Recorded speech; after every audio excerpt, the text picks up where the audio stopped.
guys, let's take a look at the student section of the Homeschool Adventures planner. Say hi. Hi. Homeschool Adventures. Student planning. Right now. Let's take a look at two of my kids' student pages as an example today of how you can use your student section in your planner. My daughter Emily is 8, and the blank space under the year here will have a picture of her once I get it printed out. I like to take a picture at the beginning of the year of each of them. The area that says a little about me, I decided to write the answers to a few interview questions that I gave my kids this year. What's your favorite book? What's your favorite movie? What's your favorite food? What's your favorite thing to do? What do you want to be when you grow up? I think it'll be fun to look back at that for me and for the kids in the future. I've been keeping track of our attendance by checking off each day we do schoolwork or spend time learning together. I'll continue this throughout the year. If I forget to mark it off one day, I'll just mark it off the next time I'm on that page. I make sure though to keep up with this at least once a week. Otherwise, the longer you go, you tend to forget which days that you actually did school or days that you took off. So I recommend keeping up with that. So in this curriculum chart, I've recorded what my daughter is using this year. She's using Bigger Hearts for His Glory by Heart of Dakota. It's a Charlotte Mason unit study curriculum that has daily plans that includes everything that we need to do for the day. I really love Heart of Dakota, so if you're looking for a good Charlotte Mason literature-based program, check out Heart of Dakota.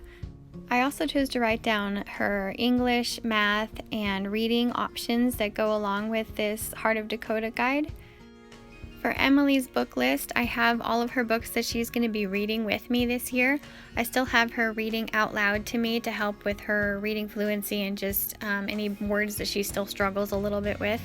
So this list is actually from Heart of Dakota's Emerging Reader set. She'll finish reading those emerging reader books this year, and she might even start into the Heart of Dakota Level 2 books. I use the note space at the bottom of this page to write down our focus areas for this year. So thinking of my daughter and considering her strengths and her weaknesses, as well as her character, I was able to come up with 3 specific areas that we're just going to use as focus areas as we go through our days this year. I decided to use our lesson trackers to note the lessons that we've completed as we complete them this year. So far, we've worked ahead in our language grammar lessons, and we are on lesson 16 next.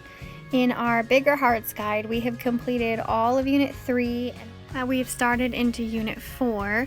We actually started this guide at the end of last year, so those first couple of units we've already done, and we were just able to pick up where we left off and just keep right on at it. The last thing I've done for her on this page is just to list a couple of the next books up for the Level 2 readers that will start if we finish all of the emerging readers this year. That is it for the planning for Emily that I'm going to show you today, and next I'm going to take you over to my son Levi's planning pages just to show you one more example.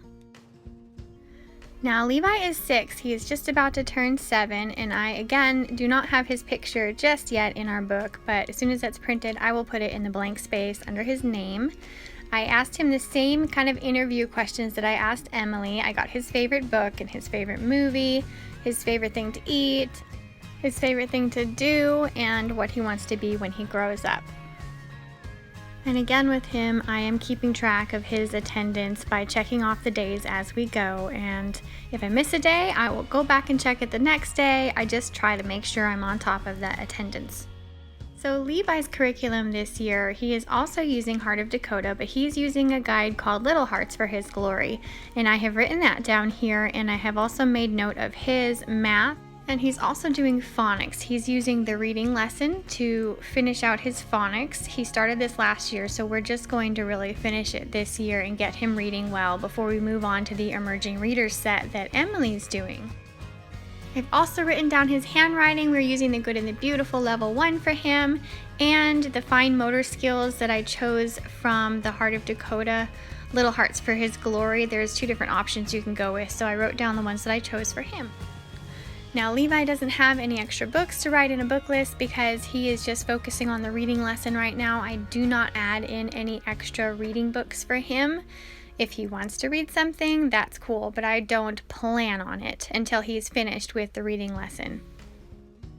Now I did the same thing for Levi that I did for Emily, and I wrote down our focus areas. Now for him, I could only really come up with 2 focus areas that I want to work on this year as we go through our daily lives. He's working on reading, and I just really want to instill that love of learning in him. These focus areas are really just more for my attention, so I can pay attention when we have these areas come up throughout our day. We still do all of our schoolwork. I just make sure that we pay a little extra attention to these areas that are important to me for my son. Now with our lesson trackers, I'm doing the same thing with Levi that I did with Emily, and we're just going in and filling in what we have completed as we go, kind of a planning from behind. I can see how far we've come just by looking at this page, and it's encouraging. And that is it for Levi's pages. I hope you guys have enjoyed this little bit of a tour of my student pages. I hope you can use some of this information to plan in your own student pages. I hope you have a wonderful school year, and I will see you guys soon. Thanks for watching.